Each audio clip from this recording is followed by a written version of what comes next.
Hello everybody, welcome back to Everyman Prepping.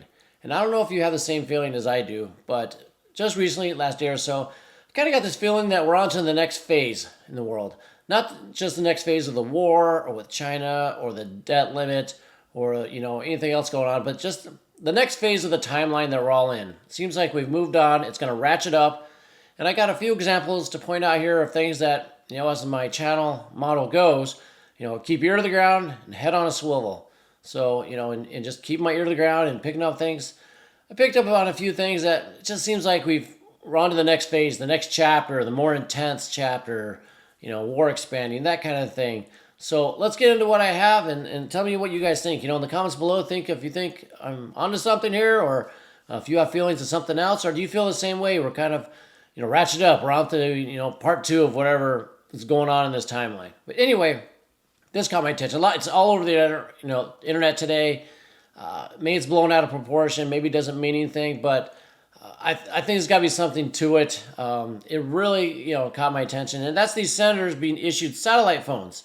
All right, no big deal, but it's the reason they said they're giving it to them. If they're like, well, we decided to go by satellites, it's easier, it's secure. Okay, fine, but that's not what they said. This is the reason why. Let's see. That's from the Senate Appropriation Committee. The Sergeant of Arms said they want to ensure redundant and secure means of communication during a disruptive event. Well, what disruptive event are we getting ready for? Makes me kind of wonder. Gibson went on to continue, said the phones are a security backstop in the case of an emergency that, quote, takes out communications in part of America. So what are we talking about? Hacking, EMP, they're getting ready for comms to go down? Maybe.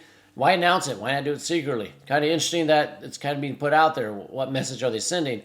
And lastly, it goes on to say, a Department of Homeland Security advisor said, the phones are a tool for responding and coordinating government services, continuation of government. It's always important. We got to make sure that these 70, 80-year-olds that are running the government stay alive after something happens so they can keep running us into the ground. But anyway, it says coordinating government services in the case of a quote unquote man-made or natural disaster that wipes out communication.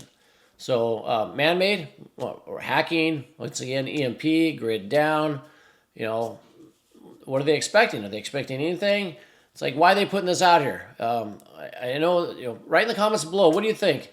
Do you think this is just being overblown? Do you think there might be something to it? Are they expecting something? It's kind of odd the way they put this out there. So that caught my attention today, like going on to the next phase. So let's see what the next thing is. And as we do this, please like, comment, subscribe to the channel if you haven't done so, and share this with your friends and family.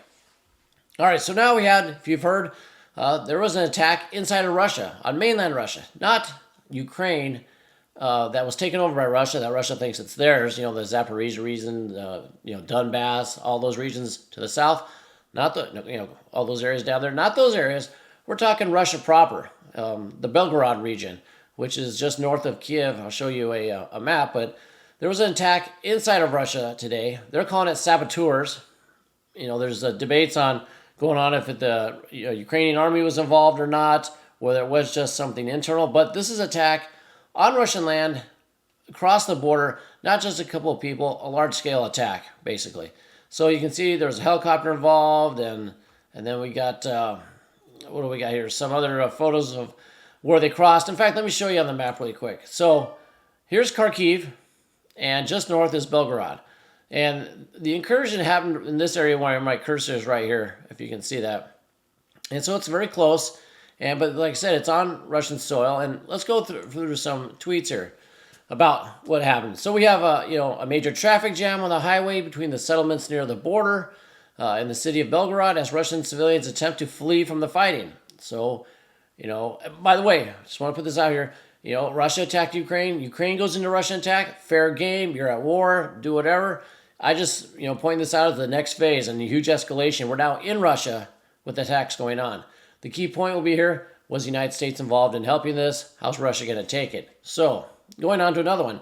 Says sources within the Russian military are confirming basically there was an operation by the Ukrainian armed forces and the Freedom of Russian Legion. Wow. So they're calling this Freedom of Russian Legion Russians within Russia that are against Putin, kind of like guerrilla warfare within Russia. Don't know if it's true or not, but that's what they're saying. They said they had a couple tanks, armored personnel carrier, 9 armored vehicles, and this is the key part right here, including American Humvees and MRAPs. So we have American vehicles on Russian soil attacking Russians. I think that's going to go. What do you think? Write down below. What do you think? Do you think that's going to go over well, escalate more? We'll see. And I didn't realize this, but this town here, it's called Everyman. I don't know if I pronounced that even remotely close. Very close to the border of Ukraine. But in this red circle here, which is blown up over here, the Russians stored nukes. It says the military intelligence director of Ukraine stated that they have observed the rushed movement of nuclear munitions and weapons by the Russian military from the Belgorod storage site near where heavy fighting is ongoing. Did these fighters try to get to the nukes? Who knows? Is this just precaution? But, that's pretty close to the border. Like I said in this map, we're talking right here close to the very border here is where they're, going through all this. And, there was nukes stored there. So it's got to be a little contention. But here we have the last one. An American International M122 Max Pro MRAP is being used in operations by the Russian Volunteer Corps. So did the Ukrainians give these to the Russian guerrilla fighters? Did the United States give this to these? How do you think Putin's going to handle this? You got American vehicles used in the attack on Russian land. So, I don't think that's going to go over lightly. It's a time of the recording of this video. It's getting nighttime over there. I would expect incoming missile strikes, some kind of response from Russia on this, especially this is basically a ground attack within Russia. So, like I said, the next phase, let's basically see what happens. So that's the second thing I have going on here. And then the last thing is, well, as you see on the screen behind me, it just flashed off with the F-16s. Talk more about that. We went to never going to happen, to could happen, to let's train the pilots, to, well, we're probably going to send F-16s. And so and building on this is kind of the American sentiment. If they can get the Americans, here in the United States to be on board with this and call for the F-16s to go over there, well, that's going to be much easier for, Biden and the rest of Europe to send them over there and, well, start World War III for sure. So what I want to trail on this is locally, my local radio station I was listening to, it's a station not too close to me, but it's in big, city. There's about 1 million people in that area or so. And the radio station serves them. And these, 2 guys in the morning were talking about the news, and they were talking about how horrible it was that, Bakhmut has fallen. They destroyed the town, which it is. I don't have the picture of it now. I should find it. But they leveled the town. And, that 70,000 people used to live there, and Bakhmut is just leveled. But their response to this was, we need to give Ukraine anything they want. Send them all the F-16s they want. Bomb Russia. Use the F-16s, take all the Russian military down, take them down inside Russia. They were all calling for this. So I don't know, everybody else out there, if you could write in the comments below, do you hear this from your TV, your local TV, radio people? Are they also supporting this? Are they saying send the F-16s? Do it. Let's bomb Russia. Because that's all, the military industrial complex needs here. They get the people behind them. All that stuff's going over there. And once that happens, once those fighter jets get in there and they start either taking the Russian jets out or they start taking out Russian infrastructure and stuff within Russia, they were pretty much on a nuclear war. So that's my third example of this, next phase of the world timeline that we're in.